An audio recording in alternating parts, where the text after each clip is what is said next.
mentioned our Honorable Prime Minister Narendra Modi ji is walking with two clutches, and one clutch is Telugu Desam Party. Sir, remember, I thought you were the senior most leader with immense knowledge, but please remember that the clutch you are talking about is not a clutch, but it's a sword. As you can see, the world has witnessed our leader Nara Chandrababu Naidu garu, who has transformed Hyderabad and Secunderabad into a IT or Biocon hub. How he has improved the farmers' lives, how our per capita income was increased. So I would also like to remember that the youth of our state have been improved. They were employed under the rule of Telugu Desam Party. Our country coronates to be the third largest economy very soon.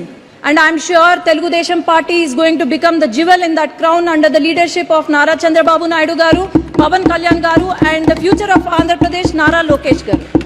ఈ video కానీ మీకు నచ్చినట్లయితే like, comment, share చేయండి. మరిన్ని updates కోసం subscribe చేయండి.